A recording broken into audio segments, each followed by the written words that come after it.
ദൈവത്തിൻ്റെ അതിപരിശുദ്ധമായ നാമം വാഴ്ത്തപ്പെടുമാറാകട്ടെ. കർത്താവിൽ പ്രിയ സഹോദരീ സഹോദരന്മാരെ, എല്ലാവർക്കും വേഗം വരുന്നവനായ കർത്താവായ യേശു ക്രിസ്തുവിൻ്റെ നാമത്തിലുള്ള സ്നേഹവന്ദനം.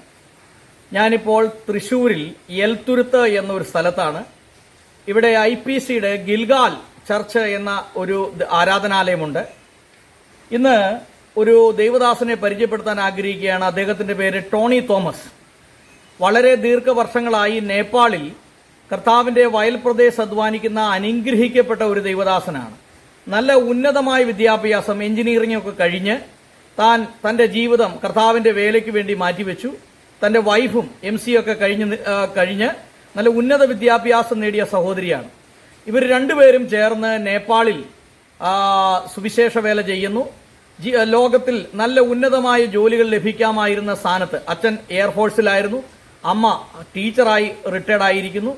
അപ്പോൾ ഇവർക്ക് നല്ല സാധ്യതകൾ ഉണ്ടായിട്ടും തങ്ങൾക്ക് സുവിശേഷ വേല ചെയ്താൽ മതി എന്ന് തീരുമാനമെടുത്തുകൊണ്ട് നേപ്പാളിൽ കടന്നുപോയി കിലോമീറ്ററുകളോളം നടന്ന് യാത്ര ചെയ്ത് ഇവരുടെയും ഇവരുടെ കൂട്ടത്തിലുള്ള ഒരു ടീം പ്രവർത്തകന്റെ നേതൃത്വത്തിൽ 17 സഭകളോളം സ്ഥാപിച്ചു. ചില സ്കൂളുകളുടെ പ്രവർത്തനം.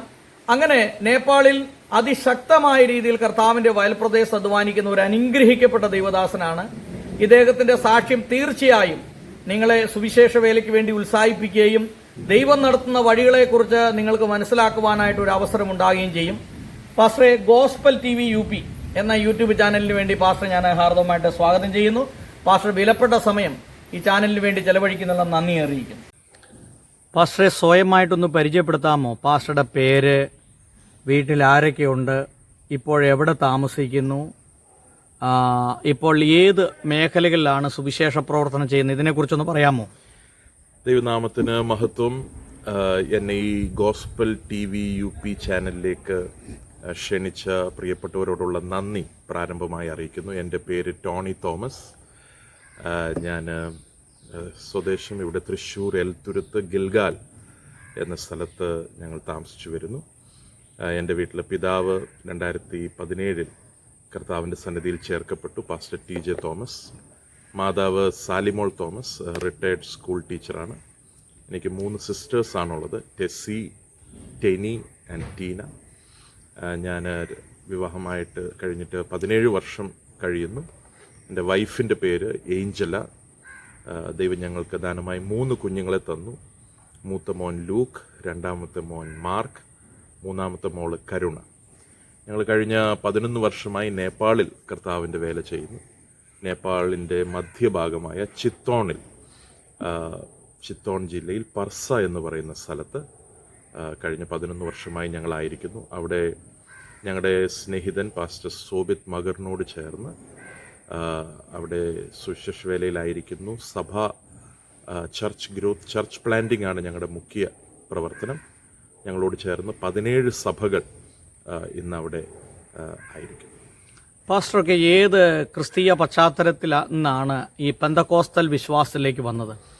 എൻ്റെ പിതാവും മാതാവും യാക്കോബ ഓർത്തഡോക്സ് സമുദായത്തിലായിരുന്നു.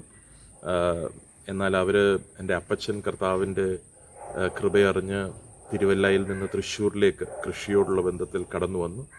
ആ സമയം മുതൽ തന്നെ IPC ചർച്ചിനോടുള്ള ബന്ധത്തിലായിരുന്നു.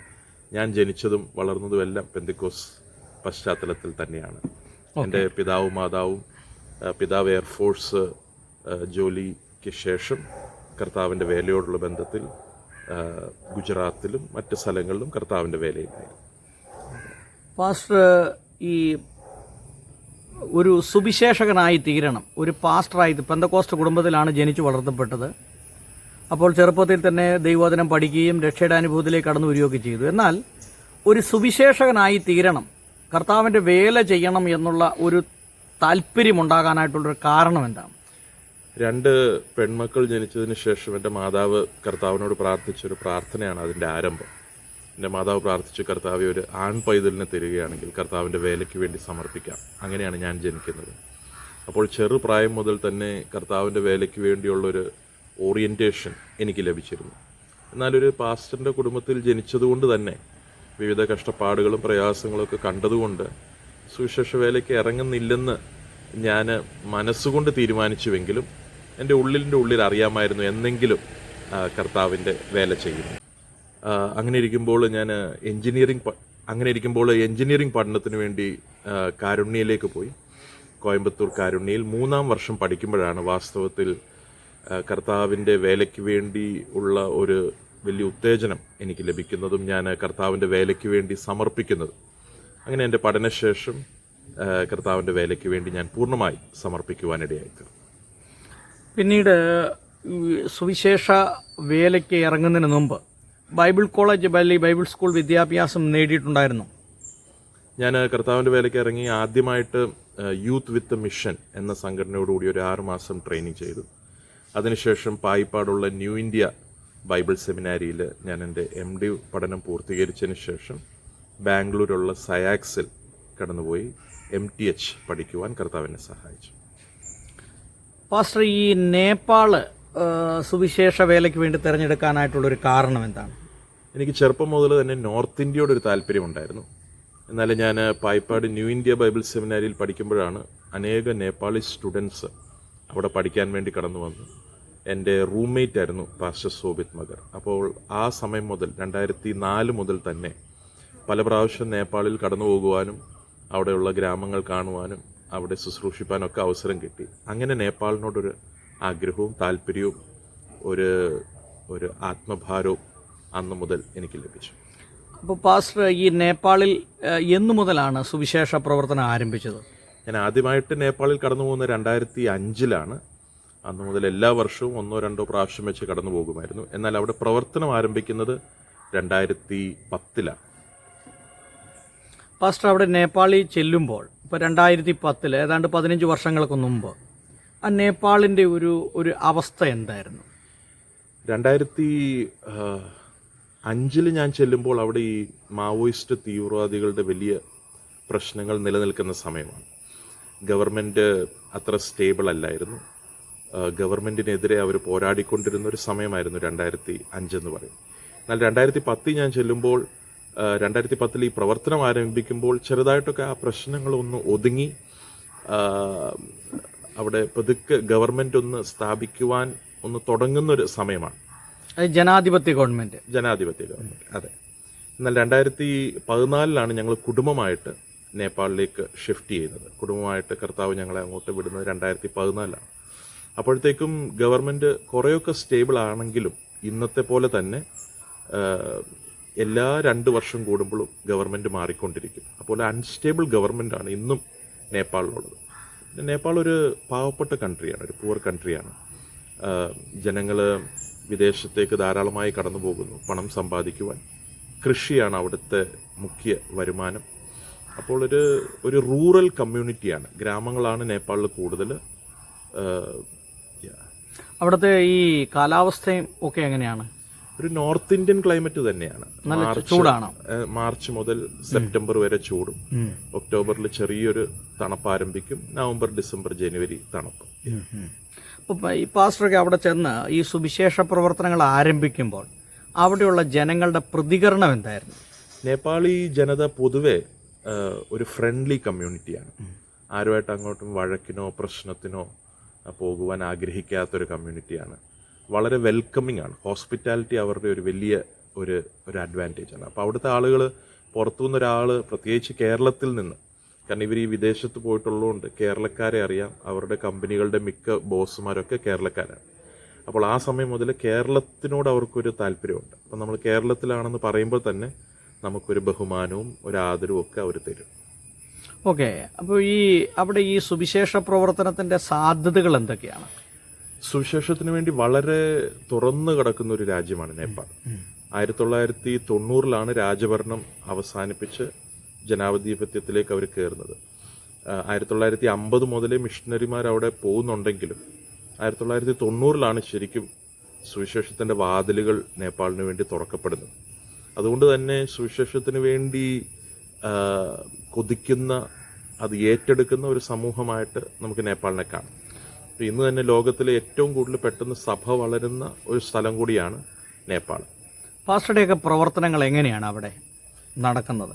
മുഖ്യമായിട്ട് നമുക്ക് ചർച്ച് പ്ലാന്റിംഗ് ആണ്, സഭ സ്ഥാപിക്കുകയാണ് നമ്മുടെ ലക്ഷ്യം.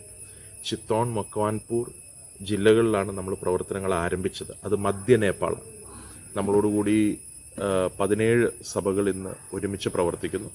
അപ്പോൾ സഭ വളരുന്നതിനോടനുസരിച്ച് തന്നെ ആ സഭയിലുള്ള സുവിശേഷ വേലയ്ക്ക് താല്പര്യമുള്ള വിശ്വാസികളെ നമ്മൾ ട്രെയിൻ ചെയ്യുന്ന ഒരു 2 month ഡിസൈപ്പിൾഷിപ്പ് ട്രെയിനിങ് പ്രോഗ്രാം നമുക്കുണ്ട്. നമ്മുടെ ഭൂരിഭാഗം പാസ്റ്റർമാരും നമ്മുടെ ട്രെയിനിങ് കഴിഞ്ഞ് പാസ്റ്റർമാരായിട്ടുള്ളവരാണ്. ഓക്കെ. അപ്പോൾ അവിടുത്തെ ഒരു ആത്മീക അന്തരീക്ഷം, അതായത് ഏതൊക്കെ സഭകളാണ് അവിടെ? പെന്തക്കോസ്റ്റൽ സഭകൾ ഒരുപാടുണ്ട്, അതോടൊപ്പം മറ്റേ എപ്പിസ്കോപ്പൽ സഭകൾ ഏതെങ്കിലും ഉണ്ടോ അവിടെ? ഇല്ല, അവിടെ ഡിനോമിനേഷണൽ ചർച്ചസ് വളരെ കുറവാണ്. അവിടെ സുവിശേഷം വന്ന സമയം മുതൽ നമ്മൾ നോക്കുകയാണെങ്കിൽ മെത്തഡിസ്റ്റ് സഭകൾ വന്നിരുന്നു, പ്രസ്ബിറ്റേറിയൻ ചർച്ചസ് വന്നിരുന്നു. എന്നാൽ ഇതൊന്നും നേപ്പാളിനെ അങ്ങനെ ബാധിച്ചിട്ടില്ല. ഡിനോമിനേഷണൽ ചർച്ചസ് എന്ന് പറയാൻ AG സഭകൾ അവിടെ ഉണ്ട്, അത്രയോ തന്നെ ഉള്ളൂ. അപ്പോൾ കൂടുതലും ഇൻഡിപെൻഡൻറ്റ് ചർച്ചസ് ആണ്, വേറെ എപ്പിസ്കോപ്പൽ ചർച്ചസ് ഒന്നും അവിടെ നമ്മൾ മുമ്പോട്ട് വെക്കുന്ന ആരാധന രീതികൾ, പ്രാർത്ഥനാ രീതികൾ, അതുപോലെ വീട്ടുപ്രാർത്ഥനകൾ, ഉപവാസ പ്രാർത്ഥനകൾ, ഇതിനെക്കുറിച്ചൊക്കെ ഒന്ന് പറയാമോ? അവിടെ ആരാധന രീതി എന്ന് പറഞ്ഞാൽ ഏത് ചർച്ചിന്റെ ആരാധന രീതി ഒന്ന് തന്നെയാണ്. അവിടെ പാട്ടുകളെ 2ആയിട്ടാണ് ഡിവൈഡ് ചെയ്തിരിക്കുന്നത്. ഒന്ന് ഭജൻ എന്ന് പറയും, 2 കോറസ്. അത് ആ പാട്ട് പുസ്തകം അങ്ങനെയാണ് വരുന്നത്, ഭജനും കോറസുമായിട്ട്. അതുകൊണ്ട് തന്നെ ആരാധന രീതി എന്ന് പറയുന്ന ആദ്യത്തെ 2-3 പാട്ടുകൾ ഹിംസ്, ഭജൻ എന്ന് പറഞ്ഞാൽ ഹിംസ്, അത് പാടും. അത് കഴിഞ്ഞ് എഴുന്നേറ്റ് നിന്ന് എല്ലാവരും ഒരുമിച്ച് കർത്താവിനെ സ്തുതിക്കും. അത് കഴിഞ്ഞ് പ്രസംഗം. 2 മണിക്കൂറാണ് അവിടുത്തെ ആരാധന. അവിടെ ആരാധന ഞായറാഴ്ചയല്ല, ശനിയാഴ്ചയാണ് അവിടെ പൊതു അവധി. ഞായർ മുതൽ വെള്ളി വരെ അവിടെ സ്കൂള് തുറന്നു കിടക്കും. അപ്പോൾ ശനിയാഴ്ച ആരാധന കഴിഞ്ഞാൽ പിന്നെ ഇട ദിവസങ്ങളിൽ വീട്ടു പ്രാർത്ഥനകളുണ്ട്, വെള്ളിയാഴ്ച ഉപവാസ പ്രാർത്ഥനകളുണ്ട്. പിന്നെ ഞങ്ങളെ സംബന്ധിച്ചിടത്തോളം ഞങ്ങളുടെ ചർച്ചിൽ 2ആയിട്ട് ഡിവൈഡ് ചെയ്തിട്ട് ഏരിയ മീറ്റിങ്ങുകൾ 2 സ്ഥലത്ത് നടക്കുന്നു. പിന്നെ എല്ലാ ബുധനാഴ്ചയും സഹോദരിമാർ 17 ചർച്ചസ് നമ്മുടെ ഹിൽ മലകളിലുള്ളത് കൊണ്ട് ആ പ്രദേശങ്ങളിലുള്ള സഹോദരിമാരുടെ മീറ്റിങ്ങുകൾ ബുധനാഴ്ച ആയതുകൊണ്ട് ഇവിടുന്ന് അങ്ങോട്ട് ബുധനാഴ്ചകളിൽ സഹോദരിമാർ മലകളിലേക്ക് കടന്നു പോകും. അവിടുത്തെ ഈ മലകളിലൊക്കെ ഈ ട്രാവലിംഗ് സൗകര്യം ഉണ്ടോ, അതോ നടന്നു പോകണം? മലകളിൽ ട്രാവലിംഗ് സൗകര്യം വന്നിട്ട് ഒരു 3 വർഷമായി. ഈ ഗവൺമെന്റ് വന്നതിന് ശേഷം മലകളിലേക്കൊക്കെ വഴികൾ വെട്ടി. അപ്പോൾ നമ്മുടെ 17 സഭകളിൽ 6 സ്ഥലങ്ങളിൽ നമുക്ക് നടന്നു തന്നെ പോകണം. ബാക്കി സ്ഥലങ്ങളിലേക്ക് ബൈക്കും ജീപ്പും എത്തും. ബാക്കി സ്ഥലങ്ങളിലേക്ക് പ്രധാനമായിട്ട് ഈ ഹിൽ ഏരിയ ആണോ ഈ Nepal? Nepal 3/4 of Nepal is hill. അവിടെ ഈ ബുദ്ധമതക്കാരുടെ ഒരു സ്ഥലമല്ലേ ഈ നേപ്പാൾ എന്ന് പറയുന്നത്? അതെ, ലുംബിനി എന്ന സ്ഥലത്താണ് ബുദ്ധിസ്റ്റ് മോങ്കുകളും കാര്യങ്ങളും ഉള്ളത്. എന്നാൽ കൂടുതലായിട്ട് ഏറ്റവും അധികമുള്ള മതവിഭാഗം ഏതാണ് ഇപ്പോഴവിടെ ഈ 2025-ൽ? ഹിന്ദു മതമാണ് ഏറ്റവും കൂടുതൽ. ഹിന്ദുമതം ആണെങ്കിലും നമ്മുടെ ഇന്ത്യയിലുള്ള ഹിന്ദുത്വ ഒരു ചിന്താഗതി പോലുള്ള ഒരു ചിന്താഗതി അവിടെ കുറവായിരിക്കും അല്ലേ? അത് വളരെ കുറവാണ്. കാരണം അവിടെ ഹിന്ദുമതം എന്ന് പറയുമ്പോഴും അവിടെ ഈ കാസ്റ്റ് സിസ്റ്റം ഭയങ്കര സ്ട്രോങ് ആണ്. അപ്പൊ അപ്പർ കാസ്റ്റും ഉണ്ട്, ലോവർ കാസ്റ്റും ഉണ്ട്, അതിന്റെ ഇടയ്ക്ക് ഈ മിഡിൽ കാസ്റ്റ് ഉണ്ട്. അവരെ പഹാഡികൾ എന്നാ പറയുന്നത്. അപ്പൊ പഹാഡി ആളുകളിൽ നിന്നാണ് യേശുവിങ്കിലേക്ക് കൂടുതലും പേര് കടന്നു വന്നിട്ടുള്ളത്. അപ്പൊ അവര് ഹിന്ദുക്കളാന്ന് പറഞ്ഞാൽ അവർ കൂടുതലും അനിമിസ്റ്റിക് ഫെയ്ത്ത് ആണ്. എന്ന് വെച്ചാൽ സൂര്യനെയും ചന്ദ്രനെയും മരങ്ങളെയും കല്ലിനെയും നദികളെയും ഒക്കെ ആരാധിക്കുന്ന കൂട്ടരാണ് അവർ. അപ്പോൾ അവർ ഹിന്ദു മതമാണെങ്കിൽ തന്നെ അവർ അനിമിസ്റ്റിക് ആണ്. എന്ന് വെച്ചാൽ ദൈവം എന്നൊരു കൺസെപ്റ്റ് അവർക്കില്ല. ആ ഭാഗത്തു നിന്നാണ് കൂടുതലും പേര് യേശുവിനെ അറിഞ്ഞിട്ടുള്ളത്. ഓക്കെ. അപ്പോൾ ഈ ആ ഫീൽഡിൽ കൂടെയൊക്കെ പ്രവർത്തിക്കുമ്പോൾ ദൈവം അത്ഭുതകരമായി വഴി നടത്തി, അല്ലെങ്കിൽ ദൈവം അത്ഭുതങ്ങൾ പ്രവർത്തിക്കുന്നു എന്നുള്ളതുമായിട്ട് ബന്ധപ്പെട്ട് ചില അനുഭവങ്ങൾ പങ്കുവയ്ക്കാമോ? 2-3 കാര്യങ്ങൾ എൻ്റെ മനസ്സിലേക്ക് വരുന്നത്. ഒന്ന്, സഭാ വളർച്ചയോടുള്ള ബന്ധത്തിൽ ദൈവം നമുക്ക് വേണ്ടി തുറന്ന വഴികളാണ്. അവിടെ 2014 ഞങ്ങൾ ചെല്ലുമ്പോൾ നമ്മുടെ ഫോക്കസ് എന്ന് പറയുന്നത് ചർച്ച് പ്ലാന്റിങ്ങും അവിടെ സഭയിലുള്ള മറ്റുള്ളവരെ ട്രെയിൻ ചെയ്യുന്നു. അതായിരുന്നു നമ്മുടെ പ്രാഥമിക ലക്ഷ്യമെന്ന് പറയുന്നത്. എന്നാൽ ഓരോ വർഷവും കഴിഞ്ഞു വന്നപ്പോൾ നമുക്ക് മനസ്സിലായി നമ്മൾ സഭാ വളർച്ചയ്ക്ക് പ്രാധാന്യം കൊടുക്കുന്നു, വിശ്വാസികളെ നമ്മൾ സ്നാനപ്പെടുത്തി രക്ഷയുടെ അനുഭവത്തിലേക്ക് കൊണ്ടുവരുന്നു. എന്നാൽ ഇവർക്കൊന്നും എഴുത്തും വായനയും അറിയത്തില്ല. അപ്പോഴാണ് എഡ്യൂക്കേഷൻ ഫീൽഡിലേക്ക് നമ്മളൊന്ന് പ്രവേശിക്കണം എന്ന് നമുക്ക് തോന്നി. അങ്ങനെ ശിക്ഷ എങ്ങനെ അവിടെ എത്തിക്കാൻ സാധിക്കും, വിദ്യാഭ്യാസത്തിന് എങ്ങനെ പ്രാധാന്യം കൊടുക്കുവാൻ സാധിക്കും, അങ്ങനെ ദൈവം നമുക്ക് വേണ്ടി തുറന്ന ചില വഴികളുണ്ട്. വിശേഷിച്ച് നമ്മൾ ഏകദേശം 2-2.5 മണിക്കൂറോളം ബൈക്കിലോ ജീപ്പിലോ പോയതിനു ശേഷം 8 മണിക്കൂർ നടന്ന് മല കയറേണ്ട സ്ഥലങ്ങളുണ്ട്. അവിടെയുള്ള പെൺകുട്ടികൾ ഞങ്ങളോട് വന്ന് പറഞ്ഞൊരു കാര്യം, അവിടെ 8ാം ക്ലാസ് വരെ അവർക്ക് സ്കൂളുള്ളൂ. അത് കഴിഞ്ഞ് പിന്നെ അവർക്ക് 9ഉം 10ഉം പഠിക്കണമെങ്കിൽ 2 മണിക്കൂർ നടന്ന് സിലിങ്കി എന്ന് പറഞ്ഞ സ്ഥലത്ത് അവർക്ക് കടന്നു പോകുന്നു. എന്നാൽ അവർ പറഞ്ഞത് അവരിപ്പം 9ഉം 10ഉം ഇനി പഠിച്ചില്ലെങ്കിൽ ഈ 8ാം ക്ലാസ് കഴിയുമ്പോൾ തന്നെ അവരുടെ പാരൻസ് അവരെ കല്യാണം കഴിപ്പിച്ച് വിടും. അപ്പോൾ ഈ കുഞ്ഞുങ്ങളെ താഴെ കൊണ്ടുവന്ന് അവർക്ക് വിദ്യാഭ്യാസം കൊടുക്കുവാൻ ദൈവം തുറന്ന ചില വഴികളുണ്ട്.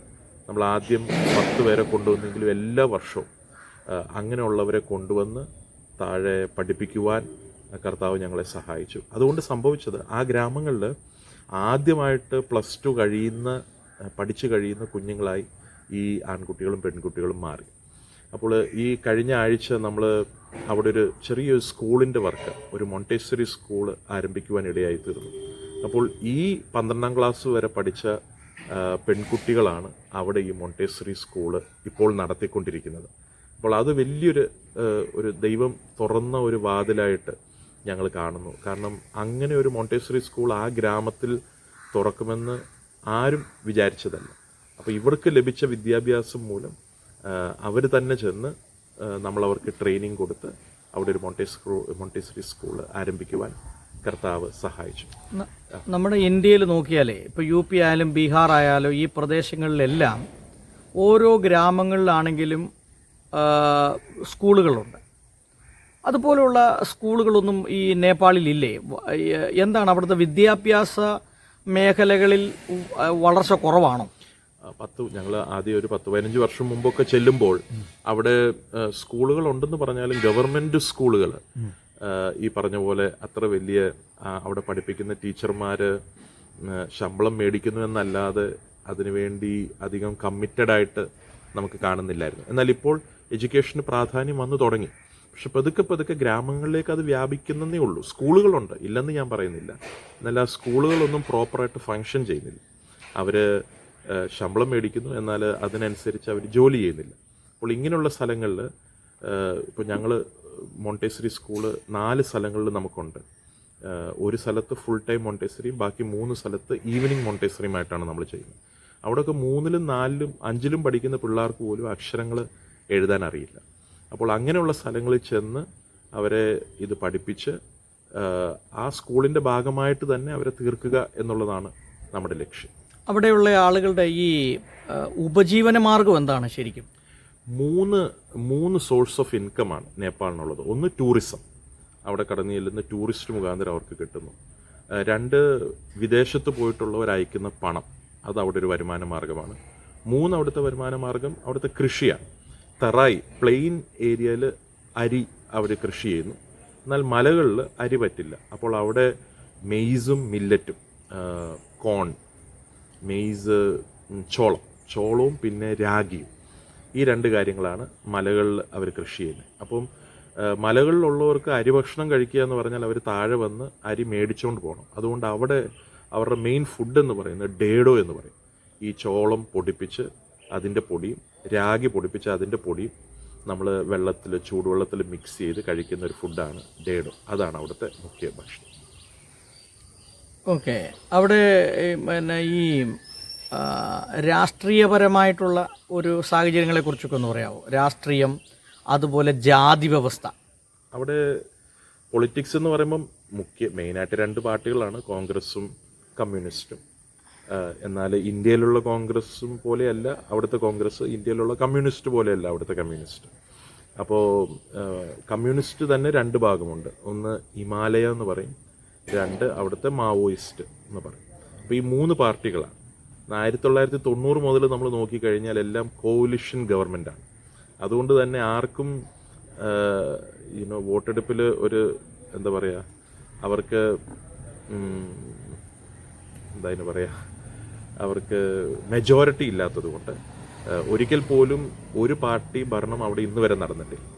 അതുകൊണ്ട് തന്നെ ഓരോ 2 വർഷം കൂടുമ്പോഴും ഗവൺമെൻറ് വീണുകൊണ്ടിരിക്കും, പിന്നെയും വരും. പിന്നെ അങ്ങനെ പല പാർട്ടികളാണ്. ഈ ഒരു 26 പ്രാവശ്യം അവിടുത്തെ ഗവൺമെൻറ് മാറിയിട്ടുണ്ട് 1990 മുതൽ നമ്മൾ നോക്കി. അപ്പോൾ ഒരു അൺസ്റ്റേബിൾ ഗവൺമെൻറ്റാണ് അവിടെ ഉള്ളത്. ജാതി വ്യവസ്ഥ എന്ന് പറഞ്ഞാൽ വളരെ കാസ്റ്റ് സിസ്റ്റം വളരെ സ്ട്രോങ് ആയിട്ടുള്ളൊരു സ്ഥലമാണ് നേപ്പാൾ. ഉയർന്ന ജാതിയും താണ ജാതിയും തമ്മിലുള്ള വ്യത്യാസം. എന്നാൽ ഈ കമ്മ്യൂണിസ്റ്റ് പാർട്ടി അധികാരത്തിൽ വന്നതിന് ശേഷം അതിനൊക്കെ വളരെ ഒരു മാറ്റം വന്നിട്ടുണ്ട്. അപ്പോൾ ഇന്ന് അങ്ങനെ ഒരു ജാതി വ്യത്യാസം അവർ പറയുന്നില്ല, ആളുകളുടെ ഉള്ളിലുണ്ടാവും പ്രായമുള്ളവരുടെ. എങ്കിലും ഗവൺമെൻറ് അതിനെ അധികം സപ്പോർട്ട് ചെയ്യാത്തത് കൊണ്ട്, പിന്നെ സഭയിൽ അങ്ങനെ ഒരു പ്രോബ്ലം നമ്മൾ നേരിടുന്നില്ല. സഭയിൽ എല്ലാവരും ക്രിസ്തുവിൽ ഒന്നാണ് എന്നുള്ളൊരു കൺസെപ്റ്റാണല്ലോ ദൈവവചനം നമ്മളെ പഠിപ്പിക്കുന്നത്. അപ്പം നമുക്ക് അവിടെയുള്ള ഈ സുവിശേഷ സാധ്യതകളൊക്കെ ഏതൊക്കെ മേഖലകളിലാണ്, ഏതൊക്കെ രീതിയിൽ പ്രവർത്തിച്ചാൽ നമുക്ക് അവിടെ ക്രിസ്തുവിന് വേണ്ടി ആളുകളെ നേടാനായിട്ട് സാധിക്കും? അത് ഏത് രീതിയിലാണ് അവിടെ പ്രവർത്തിക്കേണ്ടത്? അങ്ങനെ എന്തെങ്കിലും ഒരു ആശയം പാസ്റ്റർക്ക് പറയാനായിട്ടുണ്ടോ? സുവിശേഷത്തിന് വളരെ തുറന്നൊരു സ്ഥലമാണ് നേപ്പാൾ. വളരെയധികം ആളുകൾ സുവിശേഷത്തെ സ്വീകരിക്കുന്നു. എന്നാൽ പഴയ പോലെ വീടുകളിൽ കയറി ട്രാക്റ്റ് കൊടുത്ത് സുവിശേഷം പറയുന്ന ആ രീതികൾ ഇന്ന് കുറവാണ്. കാരണം ആളുകൾ നമ്മളെ വീടുകളിലേക്കൊക്കെ ആക്സെപ്റ്റ് ചെയ്യുന്നത് കുറഞ്ഞു. പിന്നെ പരസ്യയോഗങ്ങൾ എന്ന് പറയാൻ അവിടെ ഒരു ഓപ്ഷൻ അല്ല. കാരണം അങ്ങനെ പരസ്യയോഗങ്ങൾ നടത്തുവാൻ പറ്റിയൊരു സ്ഥലമല്ല. ഏറ്റവും കൂടുതൽ നമ്മുടെ സഭകളിൽ ഞാൻ പഠിപ്പിക്കുന്ന ഒരു കാര്യം, നമ്മുടെ സഭകളിൽ വരുന്ന മിക്കവരും ഫസ്റ്റ് ജനറേഷൻ ക്രിസ്ത്യൻസാണ്. എന്ന് വെച്ചാൽ അവരുടെ കുടുംബത്തിൽ നിന്ന് അവർ ഒരാളോ 2 പേര് മാത്രമേ യേശുവിനെ അറിഞ്ഞിട്ടുള്ളൂ. അപ്പോൾ അവരുടെ കുടുംബത്തോട് സുവിശേഷം പറയുവാൻ ഏറ്റവും കൂടുതൽ അവസരം വിശ്വാസികൾക്ക് തന്നെയാണ്.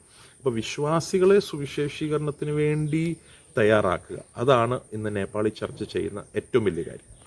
അപ്പം ആ വിശ്വാസികൾ ത്രൂ അവരുടെ കുടുംബങ്ങളെ കർത്താവിന് വേണ്ടി നേടുവാനും അവരെ സഭയിലേക്ക് കൊണ്ടുവരുവാനും അവർ വന്നതിന് ശേഷം പിന്നെ അവരെ ശിഷ്യത്വത്തിലേക്ക് നടത്തുവാനൊക്കെ പാസ്റ്റർമാർക്ക് സാധിക്കും. എന്നാൽ മുഖ്യ അപ്രോച്ച് എന്ന് പറയുന്നത് നമ്മുടെ സഭയിലുള്ള വിശ്വാസികൾ ത്രൂ അവരുടെ കുടുംബങ്ങളെ റീച്ച് ചെയ്യുക എന്നുള്ളതാണ്. പിന്നെ അതല്ലാതെ രോഗികൾ സൗഖ്യമാകുന്നു, ഭൂതാത്മാക്കൾ വിട്ടുപോകുന്നു.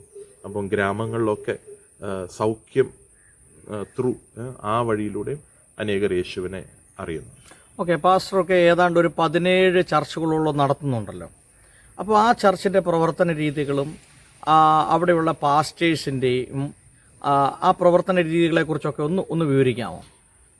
ഈ 17 ചർച്ചസിനും പാസ്റ്റർമാരെ നമുക്ക് ഇപ്പോൾ ഇന്ത്യയിലെ പോലെ പുറത്ത് നിന്ന് കൊണ്ടുവരാൻ സാധിക്കില്ല.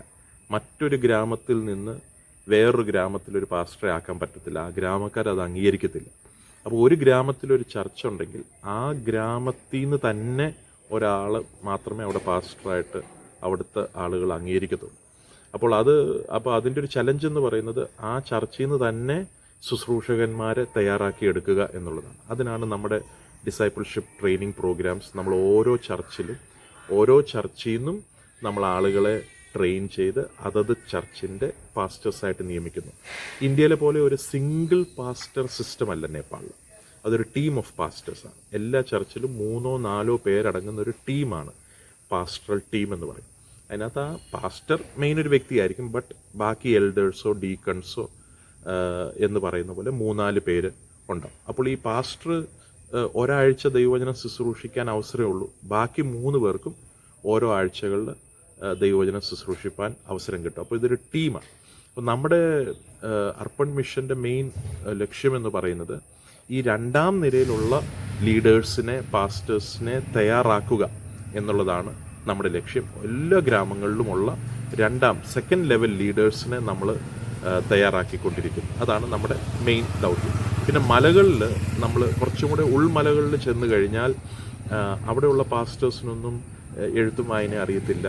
അവർക്ക് ദൈവവചനത്തിൻ്റെ അറിവുകളില്ല. പ്രത്യേകിച്ച് നമ്മൾ കേരളവുമായിട്ടൊക്കെ ഒന്ന് കമ്പയർ ചെയ്ത് കഴിഞ്ഞാൽ കേരളത്തിൽ നമ്മൾ സൺഡേ സ്കൂളിൽ 12ാം ക്ലാസ് വരെയുള്ള ടെക്സ്റ്റ് ബുക്കുകൾ എടുത്ത് നോക്കിക്കഴിഞ്ഞാൽ ഇവിടെ 12ാം ക്ലാസ്സിൽ പഠിക്കുന്ന ഒരു വിദ്യാർത്ഥിയുടെ അറിവ് പോലും അവിടെയുള്ള ഗ്രാമങ്ങളുടെ പാസ്റ്റർമാർക്കില്ല. എന്നാൽ അവർക്ക് ഒരു കാര്യം അറിയാം, എൻ്റെ ഉള്ളിൽ യേശു ഉണ്ട് എന്നുള്ളൊരു ഉത്തമ ബോധ്യം അവർക്കുണ്ട്. അതുകൊണ്ട് അവർ പ്രാർത്ഥിക്കുമ്പോൾ രോഗികൾ സൗഖ്യമാകുന്നു, അവർ പ്രാർത്ഥിക്കുമ്പോൾ ദുഷ്ടാത്മാക്കൾ വിട്ടുപോകുന്നു. അങ്ങനെയാണ് അവിടെ സഭകൾ പ്രൈമറി ആയിട്ട് വളർന്നത്. എന്നാൽ ആ വളർന്ന സഭകളെ പിന്നെ ശിഷ്യത്വത്തിലേക്ക് നയിക്കുക എന്നുള്ളതാണ് നമ്മുടെ ഉത്തരവാദിത്വം. അപ്പോൾ അതാണ് ഇപ്പോൾ അവിടെ നടന്നുകൊണ്ടിരിക്കുന്നത്. പക്ഷേ നമ്മൾ ഈ ആ, ആ, ക്രിസ്തീയ വിശ്വാസികളില്ലാത്ത ഓരോ പ്രദേശങ്ങൾ കേന്ദ്രീകരിച്ച് നമ്മളിങ്ങനെ സുവിശേഷ വേല ചെയ്യുമ്പോൾ വാസ്തവത്തിൽ ആളുകൾ ചോദിക്കുന്നത് നമ്മൾ എന്തിനാണിത് ചെയ്യുന്നത്. നമ്മളിങ്ങനെ ഒരു ക്രിസ്തീയ വിശ്വാസികളില്ലാത്ത ഒരു പ്രദേശത്തൊക്കെ പോയി അവരോട് സുവിശേഷം പറയുന്നു, അവരെ ക്രിസ്തുവിൻ്റെ പാതയിലേക്ക് കൊണ്ടുവരുന്നു. നമ്മൾ എന്തിനാണ് ശരിക്കും ഇത് ചെയ്യുന്നത്? എന്താണ് ഇതിൻ്റെ ആവശ്യകത എന്താണെന്ന് ഒരാൾ ചോദിച്ചാൽ നമ്മൾ എന്താണ് അതിനൊരു മറുപടി പറയാൻ സാധിക്കുന്നത്? അതിൻ്റെ ഒരു മറുപടി, ഇപ്പോൾ ഞങ്ങൾ കഴിഞ്ഞ 3 മാസമായിട്ട് വെസ്റ്റ് നേപ്പാളിൽ, ഞങ്ങൾ സെൻട്രൽ നേപ്പാളിലാണ് താമസിക്കുന്നതെങ്കിലും വെസ്റ്റ് നേപ്പാൾ ടിക്കാപൂർ എന്ന് പറയുന്ന ഒരു സ്ഥലത്ത് നമ്മളൊരു പ്രവർത്തനം അവിടെ ആരംഭിച്ചു. ആ പ്രവർത്തനം എന്ന് പറയുന്നത് ഏകദേശം മെയിൻ ഹൈവേയിൽ നിന്ന് നടക്കാനാണെങ്കിൽ വാഹനത്തിൽ പോകാനാണെങ്കിൽ 15 മണിക്കൂർ മല കയറി അവിടെ നിന്ന് പിന്നെയും ഒരു ദിവസം നടന്നു ചെന്നെങ്കിലേ ചില ഗ്രാമങ്ങളിൽ എത്തത്തുള്ളൂ, ഹിമാലയത്തിൻ്റെ താഴ്വരകൾ. അപ്പോൾ അവിടെയൊക്കെ ഈ ലാൻഡ് സ്ലൈഡിങ്ങിൻ്റെ പ്രോബ്ലം ഉള്ളതുകൊണ്ട് അവിടുന്ന് ജനങ്ങളെ ഇങ്ങോട്ട് കുടിയേറി പാർപ്പിച്ചിരിക്കുകയാണ്, കോളനികളാണ്. അങ്ങനെ 400-500 കുടുംബങ്ങളുള്ള കോളനിയിൽ നമ്മളൊരു പ്രവർത്തനം ആരംഭിപ്പാൻ ഇടയായിത്തീരും ടിക്കാപൂരിൽ. അപ്പോൾ അവിടെയുള്ള ആളുകൾക്ക് അവരുടെ ഒരു വേൾഡ് വ്യൂ, ഒരു മാനസിക ചിന്ത എന്ന് പറഞ്ഞാൽ ഒരു സർവൈവൽ മാത്രമാണ്. ജീവിതത്തെക്കുറിച്ചൊരു ലക്ഷ്യമോ ജീവിതത്തെക്കുറിച്ചൊരു ഉദ്ദേശമോ അവർക്കില്ല. അപ്പോൾ നമ്മൾ ഈ ചെയ്യുന്ന പ്രവർത്തനം എന്തിന് എന്നുള്ള ആരെങ്കിലും ചോദിച്ചു കഴിഞ്ഞാൽ അതിൻ്റെ ഒരു മറുപടി എന്ന് പറയുന്നത്, ജനത്തിന് ജീവിത ലക്ഷ്യമില്ലാത്ത, ലൈഫിനൊരു പർപ്പസ് ഇല്ലാത്തൊരു ജനതയ്ക്ക് യേശുവിലൂടെ നിങ്ങളുടെ ലൈഫിനൊരു ലക്ഷ്യമുണ്ട്, ഒരു ഉദ്ദേശമുണ്ട്, കർത്താവിന് നിങ്ങളെ ആവശ്യമുണ്ട് എന്നതാണ് ഒരു പ്രൈമറി പർപ്പസ്. അപ്പോൾ അവിടെയുള്ള ജനതയെ സംബന്ധിച്ചിടത്തോളം അവർ മലകളിൽ നിന്ന് വന്നു, അവർക്ക് പ്രത്യേകിച്ച് ജീവിത ഉദ്ദേശമൊന്നുമില്ല. അവരുടെ ഭർത്താക്കന്മാർ ഇന്ത്യയിൽ ജോലിയെടുക്കാൻ പോയിരിക്കുന്നു, അവിടുന്ന് പൈസയും കൊണ്ട് വരും, ഇവർ ജീവിക്കും, എന്താണ് നാളത്തേക്കുള്ള, എന്താണ് ഭാവി പ്രതീക്ഷ ഒന്നുമില്ലായിരുന്നു. എന്നാൽ ഇന്ന് ആ പ്രവർത്തനം അവിടെ ആരംഭിച്ചതുകൊണ്ട് അതിനോട് ചേർന്ന് അവിടെ ഒരു ഈവനിങ് മോണ്ടെസറി, രാവിലെയും വൈകുന്നേരവും മോണ്ടെസറി അവിടെ നമ്മൾ ആരംഭിച്ചു. അതുകൊണ്ട് അവിടുത്തെ കുഞ്ഞുങ്ങൾക്ക് വിദ്യാഭ്യാസം ലഭിക്കുന്നു. അവർക്ക് അവരുടെ ഭാവി ഒരു ഇരുണ്ട ഭാവിയായിരുന്നെങ്കിൽ ഇന്ന് അവിടെ ഒരു വെളിച്ചം വന്നിരിക്കുന്നു. നാളെക്കുറിച്ചൊരു പ്രതീക്ഷയുണ്ട്. അവർക്ക് സ്വന്തമായി സമ്പാദിക്കുവാൻ, ഇന്ത്യയിൽ പോയി സമ്പാദിക്കേണ്ട ആവശ്യമില്ല, ഇവിടെ തന്നെ നിങ്ങൾക്ക് സമ്പാദിക്കുവാൻ സാധിക്കുമെന്ന് നമ്മളവരെ പഠിപ്പിച്ചു. ഈ ബാറ്ററി ഓപ്പറേറ്റഡ് ഓട്ടോറിക്ഷകൾ മേടിക്കുവാൻ നമ്മളവരെ പ്രോത്സാഹിപ്പിച്ചു. അതിൽ അവർ കുഞ്ഞുങ്ങളെ കയറ്റിക്കൊണ്ട് പോകുന്നു, ആളുകളെ കയറ്റിക്കൊണ്ട് പോകുന്നു. അപ്പോൾ അവിടെ തന്നെ അവർക്ക് ജോലി ചെയ്താൽ പൈസ കിട്ടും. ആ നാട് വിട്ട് അവർ പോകേണ്ട ആവശ്യമില്ല. അവരുടെ വസ്ത്രധാരണയ്ക്ക് മാറ്റങ്ങൾ വന്നു, അവരുടെ സംസാരിക്കുന്ന ശൈലികൾക്ക് മാറ്റം വന്നു, അവരുടെ ഭക്ഷണ രീതികൾക്ക് മാറ്റം വന്നു. അപ്പോൾ ഒരു ഹോളിസ്റ്റിക് ട്രാൻസ്ഫോർമേഷനാണ് ആ ഗ്രാമങ്ങളിൽ നമ്മൾ ഉദ്ദേശിക്കുന്നത്. അപ്പോൾ ഇതിൻ്റെ ഒരു പർപ്പസ് എന്ന് പറയുന്നത് യേശുവിലൂടെ നമ്മുടെ ജീവിതത്തിന് ലഭിക്കുന്ന ഒരു ലക്ഷ്യം, ഒരു പർപ്പസ്, ഒരു ഡെസ്റ്റിനി, അതാണ് ഇതിനകത്ത് മുഖ്യമായ കാര്യം.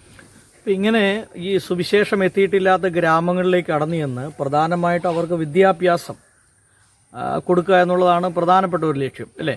അപ്പോൾ എഴുത്തും വായനയും പഠിപ്പിക്കുക, അവരുടെ ജീവിത രീതികൾക്കൊരു വ്യത്യാസം വരുത്തുക, കുടുംബ ബന്ധങ്ങളെ ഊട്ടിയുറപ്പിക്കുക, ലോകം കാണാൻ അവരെ പ്രേരിപ്പിക്കുക, ജാതി സിസ്റ്റത്തിൽ നിന്നുള്ള ഒരു വിടുതൽ, ഇതൊക്കെയല്ലേ ഉദ്ദേശിക്കുന്നത്? അതിനെക്കുറിച്ചൊന്ന് പറയാമോ? അവിടെ കൊച്ചുപിള്ളേർക്ക് മാത്രമല്ല എഡ്യൂക്കേഷൻ കൊടുക്കുന്നത്. ഇപ്പോൾ തൃശ്ശൂരിൽ നിന്ന് പാസ്റ്റർ അനൂപ് ആൻഡ് ഐറിൻ ഞങ്ങളോട് ചേർന്ന് പ്രവർത്തിക്കുന്നു.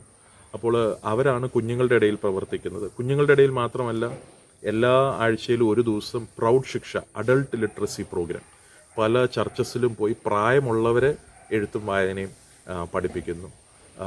അപ്പോൾ അവർക്ക് ബൈബിൾ സ്വയമായി വായിക്കുവാൻ സാധിക്കുന്നു. അതുമാത്രമല്ല, ഈ 8 മണിക്കൂറൊക്കെ നടന്ന് ചെല്ലേണ്ട സ്ഥലങ്ങളിൽ 10-15 വർഷം മുമ്പ് നമ്മൾ കടന്നു ചെല്ലുമ്പോൾ പുറത്തുനിന്ന് ഒരാൾ വരുമ്പോൾ തന്നെ അവർ ഓടി, അവിടുത്തെ പെണ്ണുങ്ങൾ ഓടി വീട്ടിൻ്റെ ഉള്ളിൽ കയറുമായിരുന്നു. കാരണം പുറമേ നിന്നുള്ള ഒരാളെ അവർ കണ്ടിട്ടില്ല. അവിടെ വഴി ഒക്കെ വന്നതിന് ശേഷമാണ് അവിടുത്തെ ഗ്രാമം. അവിടെ ഈ ടെലിഫോൺ സൗകര്യങ്ങളോ അല്ലെങ്കിൽ റേഡിയോ TV സംവിധാനങ്ങളോ എല്ലാം ഉണ്ടോ ആ മേഖലകളിലൊക്കെ? അതൊക്കെ ഇന്നല്ലേ വന്നത്. അല്ല പാസ്റ്ററൊക്കെ ഈ 15 വർഷം മുമ്പ് അവിടെ ചെല്ലുമ്പോൾ ഒന്നുമില്ല, ഈ സംവിധാനങ്ങളൊന്നുമില്ല, അവിടെ ഒന്നുമില്ല. ഈ മലകളിൽ ബാഹ്യ ലോകമായിട്ട് അവർക്ക് യാതൊരു ബന്ധവുമില്ല. കാരണം നടന്ന്, അതായത് ഇന്ത്യയുടെ പ്രധാനമന്ത്രി ആരാന്ന് ചോദിച്ചാൽ പോലും അവർക്ക് അറിയില്ല. നേപ്പാളിന്റെ പ്രധാനമന്ത്രി ആരാന്ന് അവർക്ക് അറിയില്ല. സോറി, നേപ്പാളിന്റെ പ്രധാനമന്ത്രി ആരാന്ന് ചോദിച്ചാൽ അവർക്ക് അറിയത്തില്ല. അതുപോലെ വളരെ സിറ്റിയിൽ നിന്നൊക്കെ വളരെ ദൂരെ താമസിക്കുന്ന ഒരു കൂട്ടം, മെയിൻലി ചെപ്പാങ് പീപ്പിൾ ഗ്രൂപ്പ് എന്ന് പറയും. അപ്പോൾ പുറം ലോകം കണ്ടിട്ടില്ല, വാഹനങ്ങൾ കണ്ടിട്ടില്ല, പുറത്തു നിന്നുള്ള ഒരാളെ കണ്ടിട്ടില്ല. ഇങ്ങനെയുള്ള സ്ഥലങ്ങളിലാണ് നമ്മൾ പ്രവർത്തനം ആരംഭിച്ചത്. എന്നാൽ ഇന്ന് അവസ്ഥകൾക്ക് മാറ്റം വന്നു. അതോടൊപ്പം ഈ തീവ്രവാദ ഗ്രൂപ്പുകളുടെ അല്ലെങ്കിൽ അതുപോലുള്ള ചെറിയ ചെറിയ ഈ ഗ്രൂപ്പുകളുണ്ടല്ലോ, അതിന്റെ ഒരു ആക്രമണമൊക്കെ ഇല്ലേ അവിടെ? അതൊക്കെ പണ്ടായിരുന്നല്ലോ. മാവോയിസ്റ്റ് ഉണ്ടായിരുന്ന സമയത്തെ അതുള്ളായിരുന്നു. ഇപ്പൊ അതൊന്നുമില്ല. അവര് പൂർണ്ണമായിട്ടും ആയുധം വെച്ച് കീഴടങ്ങിയതോടുകൂടി അങ്ങനെയുള്ള പ്രശ്നങ്ങൾ ഇപ്പൊ അവിടെ നിലനിൽക്കുന്നു. ഇപ്പൊ നമ്മുടെ സുവിശേഷ പ്രവർത്തനങ്ങൾ കൊണ്ട് ഒരുപാട് ആളുകളുടെ ജീവിത നിലവാരത്തിന് വ്യത്യാസം വരുന്നുണ്ട് അല്ലേ? ഒത്തിരി പേരുടെ. കാരണം ഈ നമ്മൾ പറയുന്ന ഈ പല ഗ്രാമങ്ങളിലും അവിടെ തന്നെ അവര് മദ്യം ഉണ്ടാക്കി, വീടുകളിൽ തന്നെ ലോക്കൽ മദ്യം ഉണ്ടാക്കി അത് വിൽക്കുന്ന ആളുകളുണ്ടായിരുന്നു. അവരുടെ ഗ്രാമങ്ങളിൽ അവരുടെ നിലനിൽപ്പിന് വേണ്ടി കഞ്ചാവ് കൃഷി ചെയ്യുന്നവരുണ്ടായിരുന്നു. അങ്ങനെയുള്ള സ്ഥലങ്ങളിലൊക്കെ ഈ സുവിശേഷം ചെന്നതിന് ശേഷം പൂർണ്ണമായിട്ടും അവർ ഈ കൃഷി നിർത്തിയെന്ന് ഞാൻ പറയില്ല. എങ്കിലും പലരും യേശുവിൻ്റെ സ്നേഹം മനസ്സിലാക്കി അവരിൽ വ്യത്യാസം വന്നതിന് ശേഷം ഇതിലൂടെ എനിക്ക് ലഭിക്കുന്ന ഈ വലിയ പണം എനിക്ക് വേണ്ട എന്ന് പറഞ്ഞ് അതല്ലാതെ തക്കാളി കൃഷിയും മറ്റ് സാധാരണ കൃഷിയും ചെയ്യുന്നവരും ആ സ്ഥലങ്ങളിലുണ്ട്. അപ്പോൾ അവരുടെ ജീവിതത്തിന് വലിയ രൂപാന്തരം അതുകൊണ്ട് വരുന്നു. പിന്നെ മോറൽ വാല്യൂ, പ്രത്യേകിച്ച് ഞങ്ങൾ ഈ വർക്ക് ചെയ്യുന്ന സ്ഥലങ്ങളിൽ അവരുടെ കുടുംബജീവിതത്തിന് ഒരു മൊറാലിറ്റിയും ഇല്ലാത്തവരായിരുന്നു. എന്ന് വെച്ചാൽ ബഹുഭാര്യത്വം. 16-ാം വയസ്സിലെ അവർ വിവാഹം കഴിക്കുന്നു, 19-20 വയസ്സിൽ 2-3 കുഞ്ഞുങ്ങളാകുന്നു. 22 വയസ്സാകുമ്പോഴാണ് എന്തെങ്കിലും ഒരു മെച്യൂരിറ്റി അവർക്ക് വരുന്നത്. ആ സമയത്ത് ഉള്ള ഭാര്യനെ വിട്ട് വേറൊരാളുടെ കൂടെ പോകുന്നു. എന്നാൽ ഇന്ന് സുവിശേഷം അവിടെ വന്നതിന് ശേഷം അങ്ങനെയുള്ള പ്രവണതയ്ക്കൊക്കെ ഒരു വലിയ മാറ്റം ആ ഗ്രാമങ്ങളിൽ നമ്മൾ കണ്ടുവരുന്നുണ്ട്. ഓക്കെ, അപ്പോൾ നമ്മൾ ഈ പ്രദേശങ്ങളിലൊക്കെ സുവിശേഷ പ്രവർത്തനങ്ങൾ ചെയ്യുമ്പോൾ ഒരു സുവിശേഷകൻ ശ്രദ്ധിക്കേണ്ടതായിട്ടുള്ള കാര്യങ്ങൾ എന്തൊക്കെയാണ്? ഒരു സുവിശേഷകൻ ശ്രദ്ധിക്കേണ്ട കാര്യങ്ങൾ മെയിനായിട്ട് ഫാമിലി, നമ്മൾ പോകുന്ന സ്ഥലത്തെല്ലാം കുടുംബമായിട്ട് പോവുക എന്നുള്ളതാണ്. കാരണം ഒരു കർത്താവിൻ്റെ വേലയോടുള്ള ബന്ധത്തിൽ തന്നെ നമ്മൾ നിൽക്കുമ്പോൾ ഒരു സ്പിരിച്വൽ വാർഫെയർ നമുക്കുണ്ട്. അതുകൊണ്ട് കുടുംബമായിട്ട് നമ്മൾ പോവുക, അതാണ് ഒന്നാമത്തെ കാര്യം. രണ്ടാമത്തെ കാര്യം പ്രാർത്ഥനയോടെ കടന്നു പോവുക എന്നുള്ളതാണ്. കാരണം ഇതൊരു ഹിന്ദു ഡോമിനേറ്റഡ് കൺട്രി ആയതുകൊണ്ട് തന്നെ വലിയൊരു സ്പിരിച്വൽ വാർഫെയർ അവിടെ ഉണ്ട്. അപ്പോൾ പ്രാർത്ഥനയില്ലാതെ അവിടെ കർത്താവിൻ്റെ വേല നമുക്ക് ചെയ്യാൻ സാധിക്കില്ല. അപ്പോൾ പ്രാർത്ഥനയോടുകൂടി കുടുംബമായിട്ട് ഒരുമിച്ച് കർത്താവിൻ്റെ വേല ചെയ്യണം. 3 ഐക്യതയ്ക്ക് വളരെ പ്രാധാന്യമുള്ളൊരു സ്ഥലമാണ്. ഒരേ മനസ്സോടെ, ഇപ്പോൾ ഞാൻ പറഞ്ഞല്ലോ, ഈ ഒരു ചർച്ച് എന്ന് പറയുന്ന ഒരു സിംഗിൾ പാസ്റ്റർ അല്ല, മൾട്ടിപ്പിൾ പാസ്റ്റേഴ്സാണ്. അപ്പം 3-4 പാസ്റ്റർമാർ ഒരുമിച്ച് നിൽക്കുമ്പോൾ ഈ എല്ലാവരും വളരെ ഐക്യതയോടുകൂടി നിന്നെങ്കിൽ മാത്രമേ അവിടെ കർത്താവിൻ്റെ വേല നമുക്ക് വർദ്ധിച്ചു കാണുവാൻ സാധിക്കുകയുള്ളൂ. പിന്നെ ഇത് മാത്രമല്ല, അവിടെ ഈ ഡിനോമിനേഷണലിസം കുറവായതുകൊണ്ട് വിവിധ രാജ്യങ്ങളിൽ നിന്നുള്ള മിഷൻ വർക്കുകൾ കൂടുതലാണ്. കൊറിയയിൽ നിന്നും അമേരിക്കയിൽ നിന്നും ജർമ്മനിയിൽ നിന്നും പല മിഷൻ ഏജൻസീസ് അവിടെ വർക്ക് ചെയ്യുന്നുണ്ട്. അപ്പോൾ ഇതിനൊരു അഡ്വാൻറ്റേജും ഉണ്ട്, ഒരു ഡിസഡ്വാൻറ്റേജും ഉണ്ട്. അതിൻ്റെ ട്രാപ്പിൽ പെടാതെ ദൈവം നമ്മളെ ഏൽപ്പിച്ച ദർശനം, ദൈവം നമുക്കൊരു ദർശനം തന്നിട്ടുണ്ടെങ്കിൽ ആ ദർശനത്തിനനുസരിച്ച് മുൻപോട്ട് പോകണം. കാരണം പല നീഡുകളാണ് നേപ്പാളിലുള്ളത്. എല്ലാ നീഡും ദൈവം നമ്മളെ കൊണ്ട് പൂർത്തീകരിക്കാൻ ആഗ്രഹിക്കുന്നില്ല എന്ന് മനസ്സിലാക്കണം. പല നീഡുകൾ. കാരണം നേപ്പാളിൽ സുവിശേഷത്തിൻ്റെ നീഡുണ്ട്, അവിടെ എഡ്യൂക്കേഷൻ്റെ നീഡുണ്ട്, അവിടെ ഹെൽത്തിൻ്റെ നീഡുണ്ട്, പിന്നെ അവിടെ ഒരു ഓർഫനേജ് തുടങ്ങാനുള്ള നീഡുണ്ട്, ഓൾഡ് ഏജ് ഹോമിന് നീഡുണ്ട്. എന്തിനും ആവശ്യങ്ങൾ അധികമാണ്.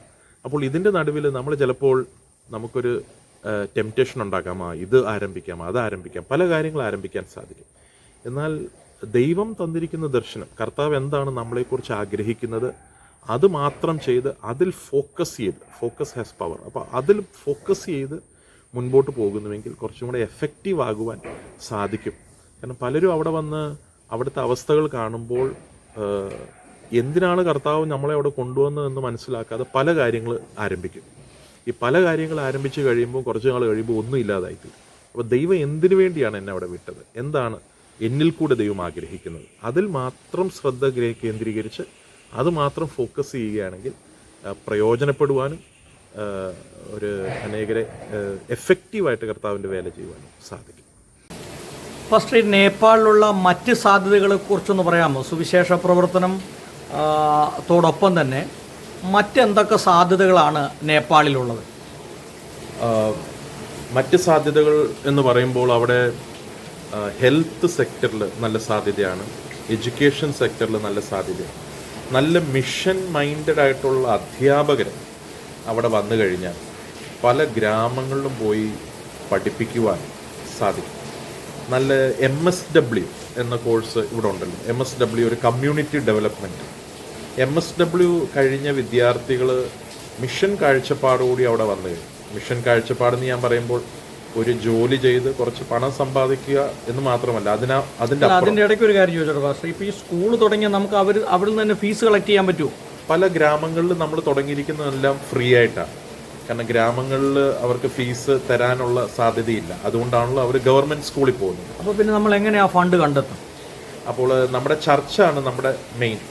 ഞങ്ങളുടെ അർപ്പൺ ചർച്ച് പല കാര്യങ്ങളെയും സ്പോൺസർ ചെയ്തു.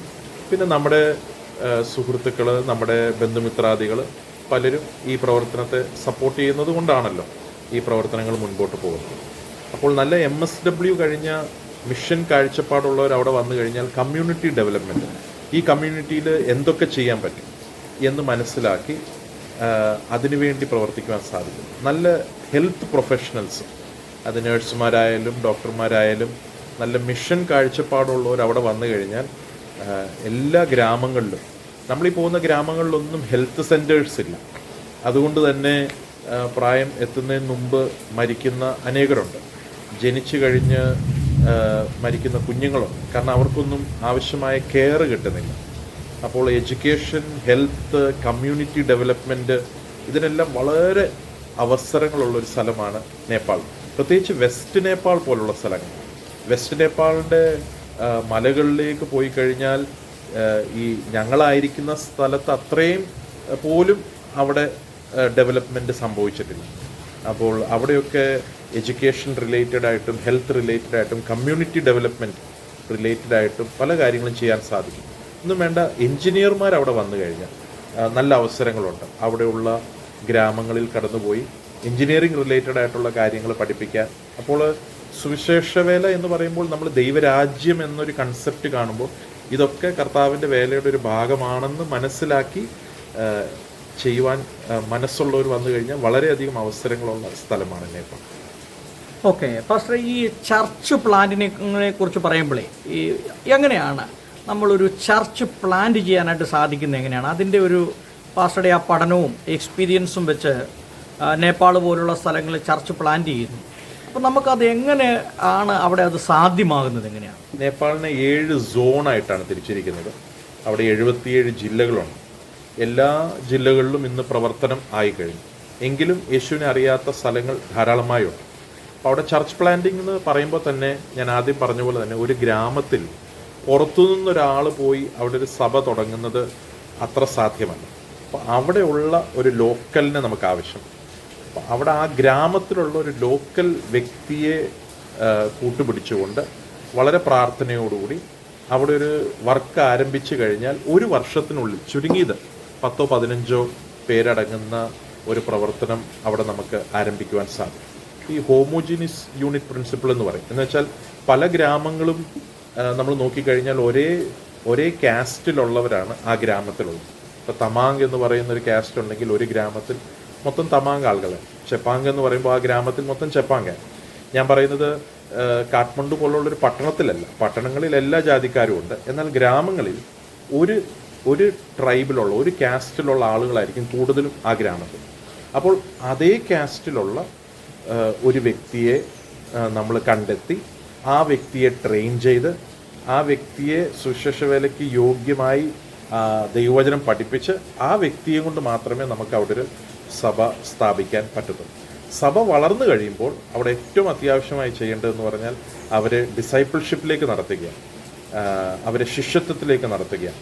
അങ്ങനെ 2 തിമോത്തി 2:2 പറയുന്ന പോലെ തന്നെ കൂടുതൽ ശിഷ്യന്മാരെ വാർത്തെടുക്കുവാനും കൂടുതൽ പേരെ കർത്താവിൻ്റെ വേലയ്ക്ക് വേണ്ടി അവിടെ വളർത്തിയെടുത്ത് മറ്റുള്ള ഗ്രാമങ്ങളിലേക്ക് അവരെ പറഞ്ഞു വിടും. അല്ല നമ്മൾ തന്നെ പോയി ഓരോ ഗ്രാമങ്ങളിലും ഒരു വർക്ക് ആരംഭിക്കുക എന്ന് പറയുന്നത് വളരെ ബുദ്ധിമുട്ടുള്ള കാര്യമാണ്. ആളുകൾ ചിലപ്പോൾ നമ്മളെ അംഗീകരിച്ചില്ലെന്ന് വരും.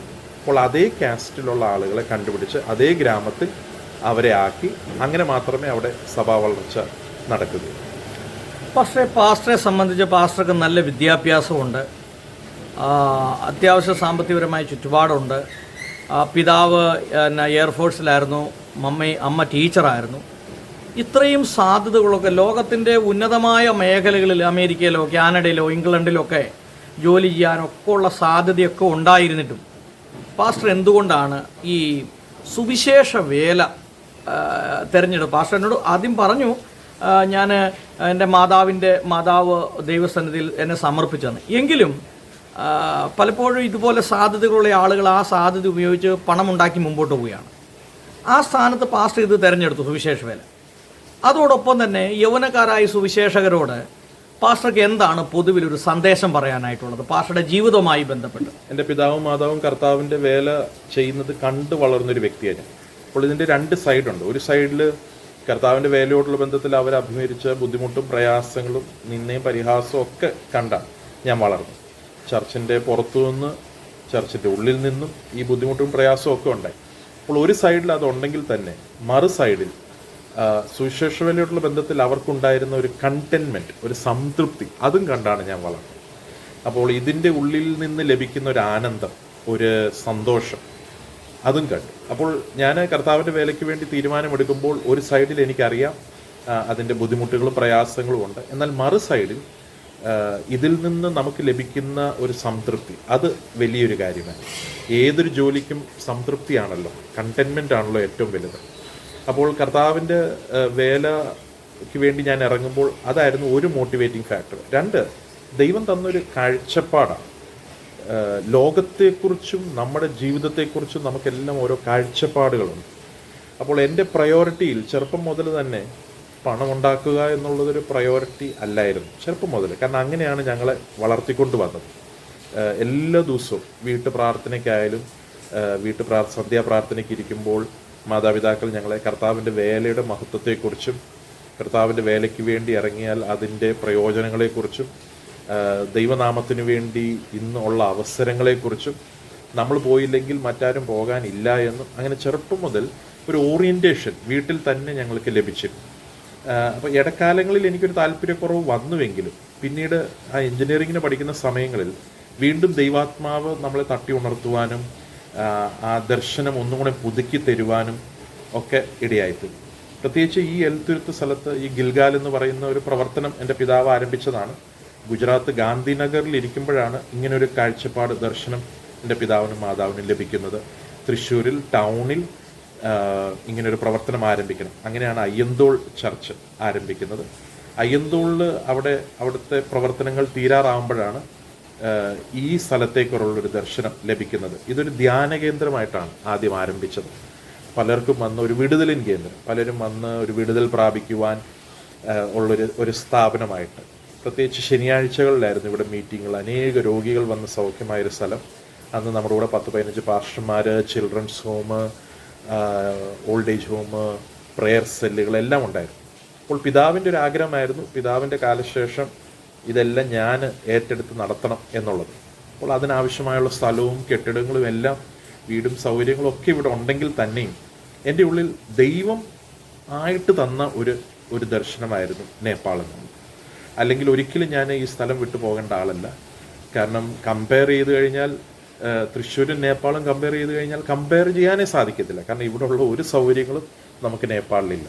അത് വാഹനമാകട്ടെ, വീടാകട്ടെ, മറ്റ് സൗകര്യങ്ങളാകട്ടെ, ഒന്നും തന്നെ നേപ്പാളിലില്ല. എങ്കിലും ഞങ്ങൾ ഇന്ന് അവിടെ വളരെ സന്തുഷ്ടരാണ്, ഞങ്ങൾ വളരെ സംതൃപ്തരാണ്. അതിൻ്റെ മുഖ്യ കാരണം ദൈവം തന്നൊരു ദർശനം ആയതുകൊണ്ടാണ്. അതുകൊണ്ട് ഇന്നുള്ള ചെറുപ്പക്കാരോട് എനിക്ക് പറയുവാനുള്ളത്, കർത്താവ് നമ്മളെ ഒരു കാര്യത്തിന് വേണ്ടി വിളിച്ചിട്ടുണ്ടെങ്കിൽ അതിൻ്റെ ഇടവും വലവും നോക്കാതെ നാം ഇറങ്ങി പുറപ്പെടുവാൻ തയ്യാറായി കഴിഞ്ഞാൽ ബാക്കി എല്ലാ കാര്യങ്ങളും, നമ്മുടെ എല്ലാ ആവശ്യങ്ങളും കർത്താവ് തക്ക സമയത്ത് നിറവേറ്റുവാൻ ശക്തനായ ദൈവമാണ്. ഈ 10-11 വർഷം ഞങ്ങൾ നേപ്പാളിലായിരിക്കുന്നു. ഈ 11 വർഷത്തിൽ ദൈവം ചെയ്ത അത്ഭുതങ്ങൾ വർണ്ണിക്കാൻ തുടങ്ങിയാൽ അത് തീരത്തില്ല. അതുപോലെ സാമ്പത്തികമായിട്ടും സഭാ പ്രവർത്തനത്തോടുള്ള ബന്ധത്തിലും അവിടെ ബിൽഡിംഗ് പണിയുവാനും എല്ലാ ആവശ്യങ്ങൾക്കും അത്ഭുതകരമായിട്ട് ദൈവം എത്രയോ തവണകളിൽ നമുക്ക് വേണ്ടി അത്ഭുതങ്ങൾ പ്രവർത്തിച്ചു. ദൈവം എൻ്റെ ജീവിതത്തിൽ ചെയ്യുന്ന എല്ലാ അത്ഭുത പ്രവൃത്തിയുടെ ഒരു രീതിയുണ്ട്. ആ രീതി എന്ന് പറഞ്ഞാൽ ഏറ്റവും അവസാന നിമിഷമേ കർത്താവ് വഴി തുറക്കത്തുള്ളൂ. അത് എൻ്റെ ലൈഫിൻ്റെ ഒരു പാറ്റേൺ. അതെൻ്റെ വിവാഹത്തോടുള്ള ബന്ധത്തിലാണെങ്കിൽ തന്നെ മെയ് മാസം എൻ്റെ വിവാഹം നടക്കുന്നുവെങ്കിൽ ജനുവരി മാസം വരെ ഞാൻ ആരെയാണ് വിവാഹം കഴിക്കുവാൻ പോകുന്നതെന്ന് എനിക്കറിയില്ല. പക്ഷെ എൻ്റെ സിസ്റ്റേഴ്സ് പറഞ്ഞു മെയ്യിൽ വിവാഹം നടക്കാം. അപ്പോൾ ജനുവരി മാസത്തിൽ ഞാൻ ഓഡിറ്റോറിയം ബുക്ക് ചെയ്തു. ഓഡിറ്റോറിയം ബുക്ക് ചെയ്തപ്പോൾ അദ്ദേഹം ചോദിച്ചത്, ഓക്കെ ചെക്കൻ്റെയും പെണ്ണിൻ്റെയും പേര് പറ. ഞാൻ എൻ്റെ പേര് പറഞ്ഞു. ഞാൻ പെണ്ണിൻ്റെ പേരിൻ്റെ സ്ഥലത്ത് ഞാൻ പറഞ്ഞു എനിക്കറിയത്തില്ല. അപ്പോൾ ആ വ്യക്തി എന്നെ ഒരു നോട്ടം നോക്കിയത് ഞാൻ ഇന്നും ഓർക്കുന്നുണ്ട്. ഫെബ്രുവരിയിലാണ് അത് കൺഫേം ആണ്.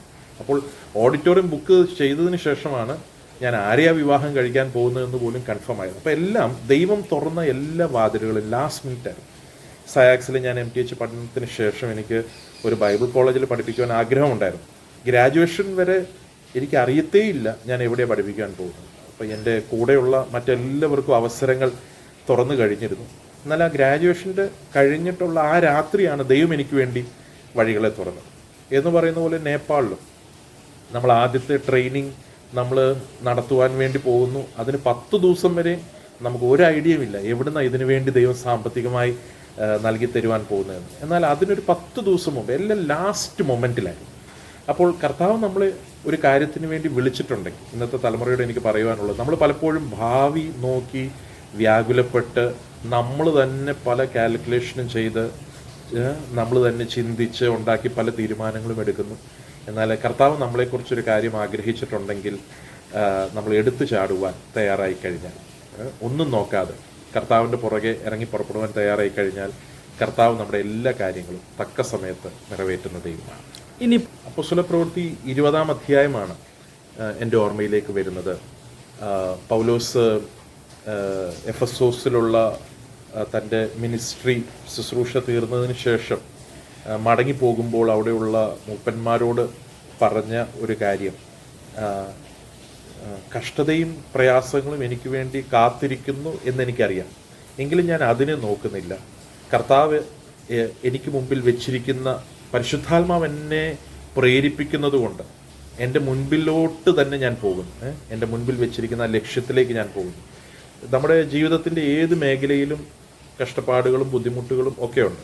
അത് തീർന്നിട്ടൊരു ജീവിതം കർത്താവ് നമുക്കിവിടെ ഈ ഭൂമിയിൽ വാഗ്ദാനം ചെയ്തിട്ടില്ല. ഏതൊരു മേഖലയാണെങ്കിലും, സുവിശേഷ വേലയാണെങ്കിലും നിങ്ങളുടെ ജോലിയാണെങ്കിലും ബുദ്ധിമുട്ടുകളും പ്രയാസങ്ങളും ഉണ്ടാകും. എന്നാൽ നാം മനസ്സിലാക്കേണ്ട ഒരു കാര്യം, കർത്താവ് നമ്മോട് കൂടെ ഉണ്ടെങ്കിൽ ഏത് പ്രയാസങ്ങളെയും അതിജീവിക്കുവാനുള്ള ദൈവകൃപയും ദൈവശക്തിയും കർത്താവ് നമുക്ക് നൽകി തരും. പാസ്റ്ററുടെ ജീവിതത്തിലെ പാസ്റ്ററെ സ്വാധീനിച്ചിട്ടുള്ള അധ്യാപകർ, സുവിശേഷകന്മാർ ആരാണ് യഥാർത്ഥത്തിൽ പാസ്റ്ററുടെ ഒരു റോൾ മോഡൽ എന്ന് പറയത്തക്ക രീതിയിൽ ആരാണ്? പിതാവാണോ അതോ മറ്റുള്ള ഏതെങ്കിലും ആളുകളുടെ പ്രവർത്തനങ്ങൾ പാസ്റ്ററുടെ ജീവിതത്തെ സ്വാധീനം ചെലുത്തിയിട്ടുണ്ട് എന്ന് പറയത്തക്ക രീതിയിലുള്ള ആളുകളെ കുറിച്ചൊന്ന് പറയാമോ? എൻ്റെ ജീവിതത്തിൽ ഏറ്റവും കൂടുതൽ സ്വാധീനം ചെലുത്തിയിട്ടുള്ളത് എൻ്റെ പിതാവും മാതാവും തന്നെയാണ്. കാരണം രണ്ടുപേരും രണ്ട് തരത്തിലുള്ള ഒരു ഐഡൻറ്റിറ്റീസാണ്. എൻ്റെ പിതാവ് കുറച്ചുകൂടെ വളരെ പീപ്പിൾ ഓറിയൻറ്റഡ് പേഴ്സണാണ്. എന്ന് വെച്ചാൽ ഒരാളുമായിട്ട് മറ്റൊരു വ്യക്തിയുമായിട്ട് എങ്ങനെ ഒരു ബന്ധം സ്ഥാപിക്കുവാൻ സാധിക്കും, സ്ഥാപിച്ചൊരു ബന്ധം എങ്ങനെ മുറിഞ്ഞു പോകാതെ നിലനിർത്തുവാൻ സാധിക്കും. അപ്പോൾ അതൊക്കെ പിതാവിന് വളരെ ഇമ്പോർട്ടൻ്റ് ആയിട്ടുള്ള കാര്യമായിരുന്നു. പ്രത്യേകിച്ച് തനിക്ക് ആരോഗ്യമുള്ള സ്ഥലത്ത് ഞങ്ങളെ കൊണ്ട് ചെയ്ത യാത്രകൾക്കൊരു കണക്കുമില്ല. ഒരു അവധി കിട്ടിക്കഴിഞ്ഞാൽ അദ്ദേഹത്തിൻ്റെ കൂട്ടുകാരുടെ വീട്ടിലും ബന്ധുമിത്രാദിയുടെ വീട്ടിലും അന്നൊന്നും നമുക്ക് വാഹനങ്ങളൊന്നുമില്ല, വാഹനം വാടകയ്ക്കെടുത്ത് അപ്പോൾ ഒരു ബന്ധം എങ്ങനെ നിലനിർത്താം.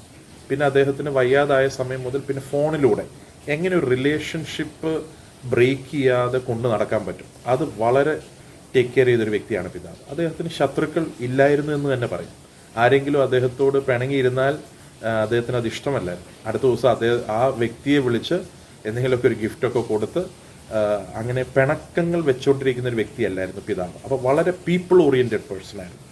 അപ്പോൾ അത് എൻ്റെ ജീവിതത്തെ വളരെയധികം സ്വാധീനിച്ചിട്ടുണ്ട്. കർത്താവിൻ്റെ വേലയോടുള്ള ബന്ധത്തിലാണെങ്കിലും എങ്ങനെ ആളുകളുമായിട്ട് ഇടപെടാം, എങ്ങനെ നയപരമായ കാര്യങ്ങൾ ചെയ്യാം. പ്രത്യേകിച്ച് നമ്മൾ ലീഡർഷിപ്പിലൊക്കെ നിൽക്കുമ്പോൾ പല ടൈപ്പ് ആളുകളാണ് നമ്മുടെ കൂടെ വർക്ക് ചെയ്യുന്നത്, പല തരത്തിലുള്ള ആളുകൾ.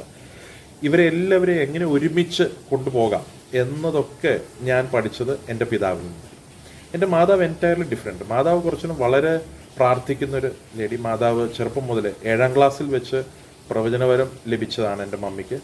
അങ്ങനെ സ്കൂൾ ജീവിതത്തോടൊപ്പം തന്നെ ഈ ഈ പ്രവർത്തനങ്ങൾക്കെല്ലാം പിതാവാണ് നേതൃത്വം കൊടുക്കുന്നതെങ്കിലും പുതിയ ആത്മാക്കൾ ദൈവത്തിങ്കിലേക്ക് വന്നത് മമ്മി ത്രൂ ആണ്. മമ്മി ഉച്ചയ്ക്ക് ഒരു ബ്രേക്ക് കിട്ടുമ്പോൾ ഏതെങ്കിലും ഒരു കുഞ്ഞിനെ വിളിച്ച് ഒരു ഓട്ടോറിക്ഷയിലിരുത്തി അവരുടെ വീട്ടിൽ ചെന്ന് അവരോട് പ്രവചനം പറഞ്ഞ് അടുത്ത ഞായറാഴ്ച അവർ നമ്മുടെ സഭയിലുണ്ടാകും. സഭയിൽ വന്നു കഴിഞ്ഞാൽ പിന്നെ അവരെ ശിഷ്യത്വത്തിലേക്ക് നയിക്കുന്നത് പപ്പയുടെ കടമയായിരുന്നു. മമ്മി രാത്രികാലങ്ങളിലുള്ള മമ്മിയുടെ പ്രാർത്ഥന, മമ്മിയുടെ ദൈവവുമായിട്ടുള്ള ആ ബന്ധം, ആത്മീയമായി ഞങ്ങളെ വളർത്തിയതെല്ലാം, ആത്മീയ കാര്യങ്ങൾക്ക് ഞങ്ങളുടെ നേതൃത്വം കൊടുത്തത് മമ്മിയാണ്. അപ്പോൾ മമ്മിയുടെ ആ സഹിഷ്ണുതയും മമ്മിയുടെ പ്രാർത്ഥനാ ജീവിതവും മമ്മിയുടെ ദൈവവുമായിട്ടുള്ള ആ ഒരു ബന്ധം, അത് മറു സൈഡിൽ അത് എന്നെ വളരെ ആകർഷിച്ചു. അപ്പോൾ ഇന്നും നമ്മൾ പ്രത്യേക എല്ലാ ദിവസവും ഞങ്ങൾ ടെക്സ്റ്റ് ബുക്ക് തുറക്കുന്നതിന് മുമ്പ് ഒരു അധ്യായം ബൈബിൾ വായിക്കണമായിരുന്നു. രാത്രിയിൽ ഫുഡ് കഴിക്കുന്നതിന് മുമ്പ് 15 മിനിറ്റ് പ്രാർത്ഥിക്കണമായിരുന്നു. അങ്ങനെയൊക്കെ നിയമങ്ങളുണ്ടായിരുന്നു വീട്ടിൽ. അപ്പോൾ ഇന്ന് അതും പൂർണ്ണമായും ചിലപ്പോൾ അത് പാലിക്കാൻ സാധിച്ചില്ലെങ്കിലും അതെപ്പോഴും ഓർക്കും. എന്തെങ്കിലും ഒരു കാര്യങ്ങൾ ചെയ്യുന്നതിന് മുമ്പ് പ്രാർത്ഥനയ്ക്കും ദൈവവചന ധ്യാനത്തിനുമൊക്കെ സമയങ്ങളെ ചെലവഴിക്കുവാനും ദൈവമായിട്ടുള്ളൊരു ബന്ധം, രാത്രി 2 മണിക്കും 3 മണിക്കും ഒക്കെ എഴുന്നേറ്റ്, ഞാൻ വിവാഹം കഴിക്കുന്നതിന് തലേദിവസം വരെ രാത്രി 2 മണിക്കും 3 മണിക്കും എൻ്റെ മാതാവ് എൻ്റെ റൂമിൽ വന്ന് എൻ്റെ തലയിൽ കൈവച്ച്, കർത്താവെ ദേശങ്ങളിൽ സുവിശേഷവുമായി ഇവനെ അയക്കണമേ എന്നുള്ള എൻ്റെ മാതാവിൻ്റെ പ്രാർത്ഥന, അതൊക്കെയാണ് ഞാൻ ഇന്ന് കർത്താവിൻ്റെ വേലയിൽ നിൽക്കുവാനുള്ള ഒരു കാരണം തന്നെ. അപ്പോൾ അതെന്നെ വളരെ ആകർഷിച്ചു. പ്രെയർ ലൈഫ്, ആത്മീയ ജീവിതം, അതൊക്കെ മാതാവിൽ നിന്നും, പീപ്പിൾ ഓറിയൻറ്റഡ് വ്യക്തികളുമായിട്ട് എങ്ങനെ സംബന്ധം നിലനിർത്തണം, അത് പിതാവിൽ നിന്നും. മുഖ്യമായി എന്നെ സ്വാധീനിച്ച വ്യക്തികൾ ഇവർ രണ്ടുപേരും തന്നെയാണ്. ഓക്കെ, പാസ്റ്ററിന്റെ ആന്റിയുടെ, അതായത് വൈഫിന്റെ സപ്പോർട്ട് എങ്ങനെയാണ് സുവിശേഷ പ്രവർത്തനങ്ങളിൽ? ഏഞ്ചല രാജസ്ഥാനിലെ ഉദയ്പൂരാണ് ജനിച്ച് വളർന്നത്. ഏഞ്ചലയുടെ മാതാപിതാക്കൾ വർഷങ്ങൾക്ക് മുമ്പ് കേരളത്തിൽ നിന്ന് ജോലിയുള്ള ബന്ധത്തിൽ അവിടെ കടന്നുപോയി. അങ്ങനെ അവിടെ വിവാഹിതരായി. അവർക്ക് ഏഞ്ചലയ്ക്ക് 2 സിബ്ലിങ്സ് ആണ്, ഒരു ബ്രദറും ഒരു സിസ്റ്ററും. 8ാം ക്ലാസ്സിൽ പഠിക്കുമ്പോഴാണെന്ന് തോന്നുന്നു ഈ നേപ്പാളിൽ വളരെയധികം പ്രശ്നങ്ങളുള്ളൊരു സമയമായിരുന്നു, ഈ മാവോയിസ്റ്റിൻ്റെ ഒക്കെ പ്രോബ്ലം. അപ്പോൾ ഇന്ത്യയിലുള്ള എല്ലാ സഭകളിലും നേപ്പാളിന് വേണ്ടി പ്രാർത്ഥിക്കുന്ന ഒരു സമയം. അപ്പോൾ അന്ന് അവിടുത്തെ പാസ്റ്റർ തോമസ് മാത്യു ഒരു അനൗൺസ്മെൻറ്റ് ചെയ്തു, നമുക്കിന്ന് നേപ്പാളിന് വേണ്ടി പ്രാർത്ഥിക്കാം. അങ്ങനെ 10,000-1500 വിശ്വാസികളുള്ള സഭയാണ് ഫിലദൽഫിയ ചർച്ച്. അങ്ങനെ അവർ പ്രാർത്ഥിച്ചു. പ്രാർത്ഥനയ്ക്ക് ശേഷം പാസ്റ്റർ ചോദിച്ചു, നേപ്പാളിലേക്ക് പോകാൻ, മിഷണറി ആയിട്ട് പോകാൻ ആരെങ്കിലും തയ്യാറാണോ എന്ന് ചോദിച്ചു. അപ്പോൾ 8ാം ക്ലാസ്സിൽ പഠിക്കുന്ന ഏഞ്ചല കൈപൊക്കി, ഞാൻ തയ്യാറാണ്. അപ്പോൾ എല്ലാവരും പറഞ്ഞു, ഈ കൊച്ചു പെണ്ണിനെ ഈ കൈപൊക്കുന്നത്. ഏഞ്ചലയുടെ മമ്മിയും ചിന്തിച്ചു, എന്തിനാ ഇവൾ ഈ കൈപൊക്കിയത്, ഈ കൊച്ചു പെണ്ണ്. അപ്പോൾ പാസ്റ്റർ അത് വിവേചിച്ചിട്ട് ഏഞ്ചലിനെ സ്റ്റേജിൽ വിളിച്ച് പ്രാർത്ഥിച്ചു. ഏഞ്ചൽ അത് മറന്നു പോയിട്ടുണ്ടാകും. എൻ്റെ വിവാഹത്തോടുള്ള ബന്ധത്തിൽ ഇതൊരു അറേഞ്ച്ഡ് മാരേജ് ആയതുകൊണ്ട് പലരെയും മാതാപിതാക്കൾ കൊണ്ടുവന്നു. അവരോടെല്ലാം ഞാൻ ചോദിച്ച ഒറ്റ കാര്യമേ ഉള്ളൂ, നേപ്പാളിൽ പോകാൻ തയ്യാറാണ്. നല്ല പെൺകുട്ടികളായിരുന്നു, പക്ഷെ അവരാരും നേപ്പാളിൽ നിന്ന് കേൾക്കുമ്പോൾ ഉണ്ടല്ലോ, സാധാരണമായി എവിടെയുള്ള സ്ഥലമാണ് നേപ്പാൾ ഉണ്ടെന്ന് തന്നെ പലർക്കും അറിയത്തില്ലായിരുന്നു. അപ്പോൾ അങ്ങനെയൊന്നും പോകാൻ ആരും തയ്യാറല്ലായിരുന്നു. എന്നാൽ ഏഞ്ചലയുടെ പ്രപ്പോസൽ വന്നപ്പോൾ ഫോണിലൂടെ ഞാൻ ചോദിച്ച ഈ ഒരൊറ്റ കാര്യമേ ഉള്ളൂ, നേപ്പാളിൽ പോകാൻ തയ്യാറാണ്. അപ്പോൾ ഏഞ്ചല എന്നോട് ഈ കഥ പറയുകയും ഈ സംഭവം പറയുകയും അങ്ങനെയാണ് ഞങ്ങളുടെ വെഡ്ഡിങ് ഫിക്സായി. അപ്പോൾ ഒരു നോർത്ത് ഇന്ത്യയിൽ ജനിച്ച് വളർന്ന ഒരാളെന്ന രീതിയിൽ നേപ്പാളിലേക്ക് പോകുവാൻ ഏഞ്ചലയ്ക്ക് ഒരു മടിയില്ല. പ്രത്യേകിച്ച് MCA കഴിഞ്ഞ് ഏഞ്ചലയുടെ പാരൻസ് പറയുമായിരുന്നു, ഒരു ജോലിക്ക് അന്വേഷിക്കുക, ഒരു ജോലിക്ക് വേണ്ടി അപ്ലൈ ചെയ്യും. അപ്പോൾ അന്നൊന്നും വീട്ടിൽ ഇൻ്റർനെറ്റ് ഇല്ല. അപ്പോൾ പുറത്ത് കഫേ പോയി ജോലിക്ക് അന്വേഷിക്കുന്നതിന് വരെ ഏഞ്ചൽ ഒരു അരമണിക്കൂർ എന്തെങ്കിലുമൊക്കെ ചെയ്തിട്ട് വീട്ടിൽ വന്നിട്ട് പറയും, ഞാൻ അപ്ലൈ ചെയ്തു. അവർ റിസൾട്ട് കാത്തിരിക്കും. റിസൾട്ട് വരത്തില്ല, കാരണം അപ്ലൈ ചെയ്തിട്ട് പോലും ഇല്ല. കാരണം ഏഞ്ചലയുടെ ഉള്ളിലും കർത്താവ് എന്നെ മിനിസ്ട്രിക്ക് വേണ്ടി വിളിച്ചിരിക്കുന്നു എന്നുള്ളൊരു ഉത്തമ ബോധ്യം അന്ന് മുതലേ ഉണ്ടായി. അപ്പോൾ എൻ്റെ വൈഫ് വളരെ സപ്പോർട്ടീവായിരുന്നു, വളരെ ഹാർഡ് വർക്കിംഗ് ആണ്. ഞാൻ അല്പം മടിയനാണെങ്കിലും ഏഞ്ചല വളരെ ഹാർഡ് വർക്കിംഗ് ആണ്. അവിടെയുള്ള മോണ്ടെസറിയുടെ ഇൻചാർജ് എല്ലാം ഏഞ്ചലയ്ക്കാണ്. ഏഞ്ചലാണ് അതിൻ്റെ പ്രിൻസിപ്പളായിട്ട് വർക്ക് ചെയ്യുന്നത്. അപ്പോൾ രാവിലെ 9 to 3:30 ഞങ്ങളുടെ ഒരു മോണ്ടെസറി വർക്ക് ചെയ്യുന്നു. അത് കഴിഞ്ഞ് ഈവനിങ് മോണ്ടെസറി മലയിൽ 4 to 6:30 ആണ്. അപ്പോൾ അത് കഴിഞ്ഞ് ഏഞ്ചല അവിടെ പോകുന്നു. അത് കഴിഞ്ഞ് വീട്ടിൽ വരുമ്പോൾ 7-7:15 ആവും. വളരെ അധ്വാനിയായൊരു വ്യക്തി, വളരെ ഹാർഡ് വർക്കിംഗ്. എൻ്റെ മിനിസ്ട്രിക്ക് എപ്പോഴും വളരെ സപ്പോർട്ടീവാണ് എൻ്റെ വൈഫ്. 7-7:15 വീട്ടിൽ വന്നു കഴിഞ്ഞാൽ പെട്ടെന്ന് ഈവനിങ് ഡിന്നറൊക്കെ ഉണ്ടാക്കി പിന്നെ ഞങ്ങൾക്ക് ഹൗസ് വിസിറ്റിങ്ങിന് വേണ്ടി പോകണം. മിക്ക ദിവസവും ആരെങ്കിലുമൊക്കെ പ്രാർത്ഥനയ്ക്ക് വേണ്ടി വിളിക്കും. അപ്പോൾ ഏഞ്ചലയുടെ സപ്പോർട്ട് എനിക്ക് വളരെ സ്ട്രോങ് ആയിട്ട് ഇതുവരെ ലഭിച്ചിട്ടുണ്ട്. ഓക്കെ പാസ്റ്റർ, ഇത്രയും സമയം പാസ്റ്ററോട് സംസാരിക്കാൻ കഴിഞ്ഞ് വലിയൊരു ഭാഗ്യമായി കണക്കാക്കുന്നു. അതോടൊപ്പം ഈ നേപ്പാൾ മിനിസ്ട്രിയെ ദൈവം ധാരാളമായിട്ട് അനുഗ്രഹിക്കട്ടെ. നിങ്ങൾ ഈ വീഡിയോ കാണുന്ന ആളുകളൊക്കെയും ഈ പ്രിയപ്പെട്ട കർത്താവിൻ്റെ ദാസനെ വിളിക്കുകയും നിങ്ങൾ നിങ്ങളുടെ പ്രാർത്ഥനാ വിഷയങ്ങളൊക്കെ ഷെയർ ചെയ്യണമെന്ന് അപേക്ഷിക്കുന്നു. എല്ലാ പ്രിയപ്പെട്ടവരും ദൈവം ധാരാളമായിട്ട് അനുഗ്രഹിക്കട്ടെ. പാസ്റ്ററെ വളരെയധികം നന്ദി. ദൈവം ധാരാളമായിട്ട് അനുഗ്രഹിക്കട്ടെ.